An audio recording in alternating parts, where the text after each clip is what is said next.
Bonjour et bienvenue à vous dans la seconde partie de cette vidéo dédiée à l'apprentissage de JavaScript. Donc nous allons ici voir le concept de variable. Alors je vais créer dans le dossier que j'ai fait dans la vidéo précédente un nouveau dossier que je vais appeler 002. Ok. À l'intérieur de ce dossier, j'ai besoin d'un fichier HTML que j'appelle donc index.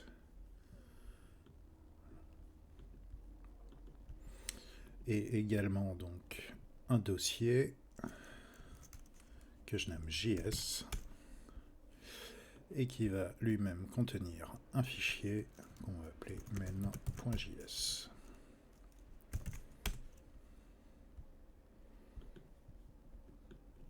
Ok. Alors comme d'hab, on va créer un DOM de base. Introduction à JS et langue français. Voilà. Et je vais lancer tout ça dans mon navigateur. Comme dans la vidéo précédente, j'affiche donc l'inspecteur, voilà, qui me permet de voir mon HTML, mon CSS et mon JavaScript. Alors, première chose à faire, comme dans la vidéo précédente, donc ça va être d'incorporer ce fichier JS à la page HTML. Et pour cela, on utilise une balise script à laquelle on ajoute l'attribut src comme source. Et le chemin de notre fichier JS, c'est donc js/main.js.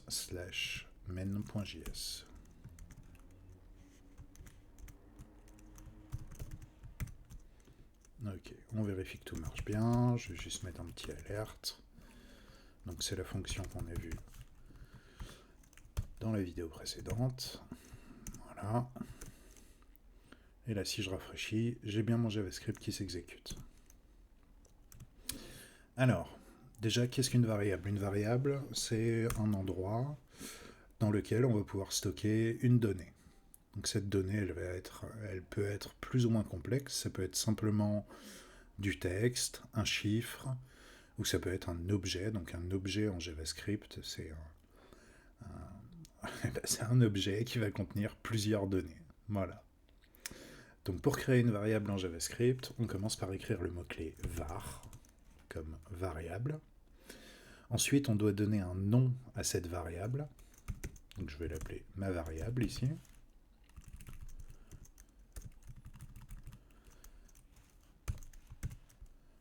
Voilà, je termine ma ligne avec un point-virgule. Et donc là, au sein de mon JavaScript, j'ai une variable qui s'appelle ma variable.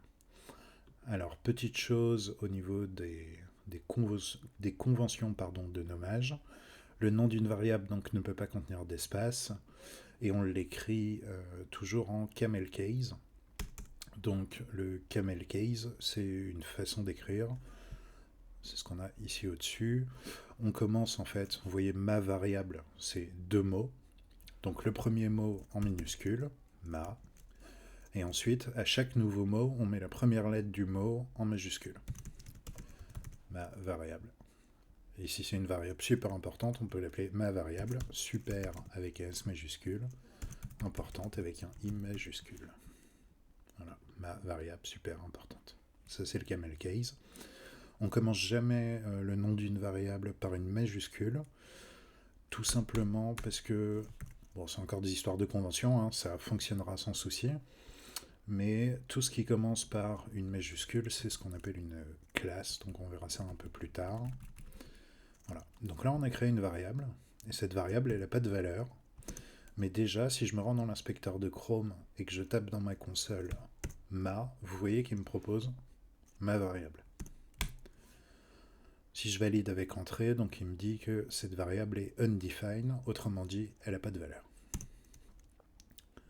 Donc pour ajouter une valeur à une variable, on utilise le signe égal.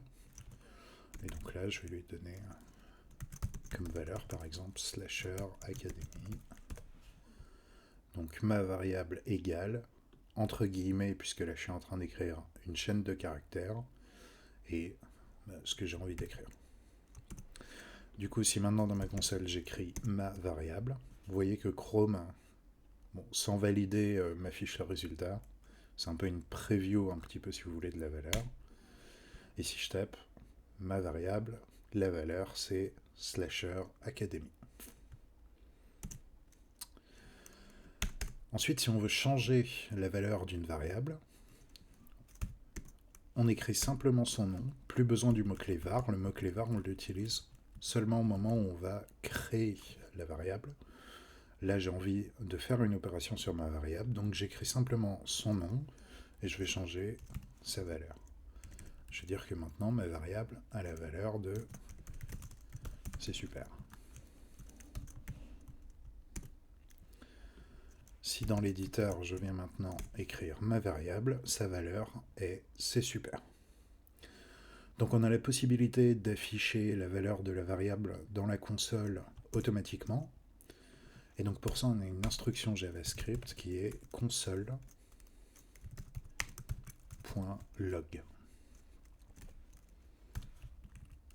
Voilà, et cette méthode prend en paramètre donc une valeur ou la chose qu'on a envie d'écrire. Si je mets coucou console.log,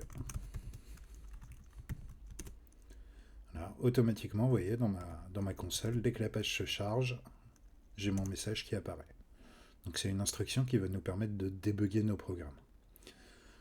Alors ici, je vais écrire console.log de ma variable, pas entre guillemets, hein, puisque je veux la valeur de ma variable et je ne veux pas écrire ma variable. Si je mettais des guillemets ici, ça m'écrit dans la console ma variable, et si j'en mets pas, ça m'écrit la valeur de la variable.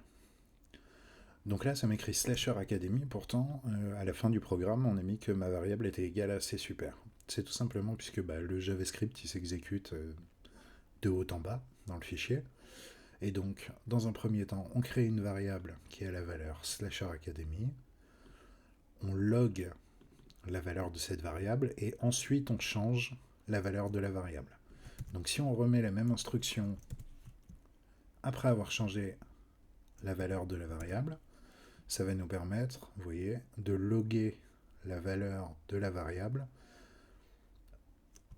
à différents moments dans l'exécution de notre script. Donc au moment où on la log ici, ma variable a la valeur de Slasher Academy.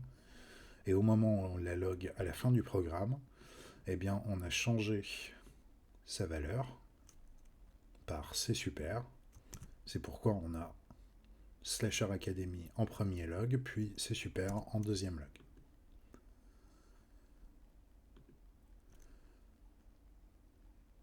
Voilà pour les concepts de base des variables. Dans la prochaine vidéo, on va voir plusieurs types de données, puisque là, on travaille avec ce qu'on appelle des strings, donc c'est des chaînes de caractères, mais il en existe bien d'autres, hein, les nombres, les booléens, etc.